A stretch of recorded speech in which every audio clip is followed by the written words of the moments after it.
All right, let's go over this Ecobee here. This is the one at my house, and I'm just going to leave some of the settings just to show you guys how some of the basic stuff how I set it up.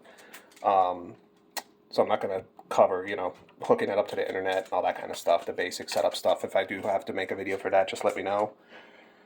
But one of the first things I go in and do, obviously we go here to main menu and Eco Plus. Always disable Eco Plus because we're just going to get nuisance calls because it does weird stuff, obviously, especially during times of, high AC usage and high energy usage. So we want to disable that so we don't have nuisance calls about that.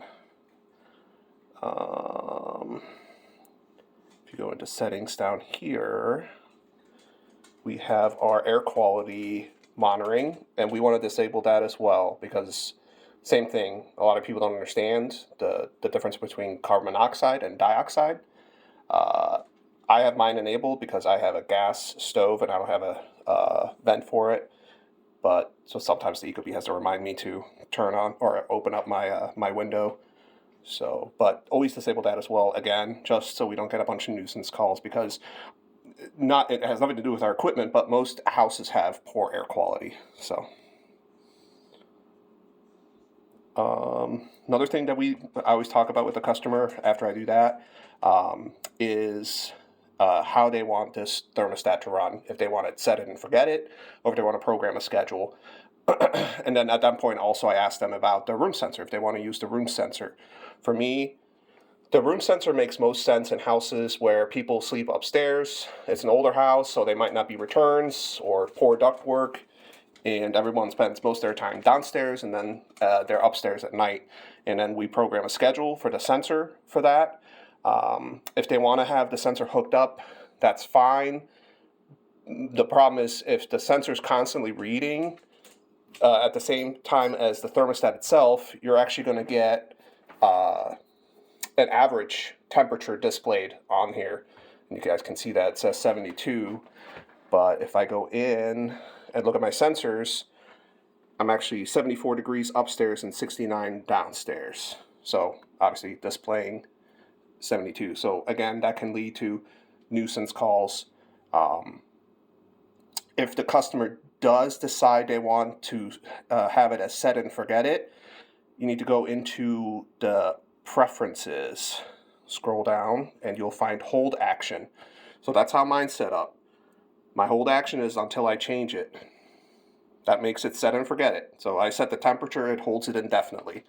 The only other one that I generally use is until the next scheduled activity, and that's when you're actually programming a schedule. So that way, if they need to change the temperature temporarily, it will revert back to its schedule once the next scheduled event hits. So if I have a program scheduled, I use that. If I don't have a program scheduled, I use this. So if we go into settings, and bear with me, I don't do this every day anymore like you guys do.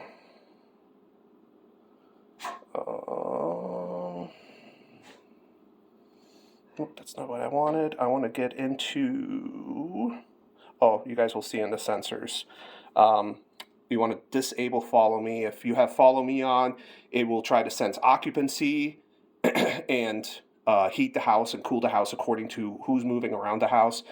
Again, usually leads to nuisance calls because people get confused, different temperatures and stuff like that. So I have that disabled. I also disable smart home away. It says enabled right there, but that's only because if you go in, you'll see because I have Eco Plus disabled. This is actually also disabled because if I go in here, those features are in Eco Plus.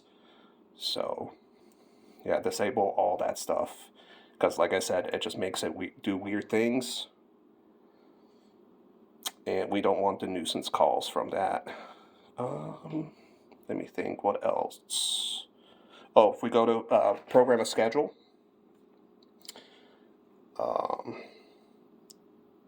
you can go into comfort settings. I usually only use home and sleep. Then get really complicated. You can have that in between time. I try to discourage people from having big temperature swings. But for me, the way this is used is with the room sensor. So home, for me, I'm reading the thermostat downstairs, where most people are spending their time. And then at night, I'm going to switch to the sensor, the room sensor upstairs. So during the day, I'm heating and cooling the house downstairs, according to what the temperature is there. And then at night, I'm heating and cooling the house according to what the temperature is up there. So because I want to be comfortable where I'm sleeping, and but you have to let the customer know too. So yeah, in the summer you're going to overcool downstairs, but in the winter you're not going to heat as much because most of the heat is going to end up upstairs anyway. So these are some of the basic functions that I go through with the customer right off the bat. So I want to make a couple more videos about humidifier setup, and then I'm also going to get into hybrid systems and all electric.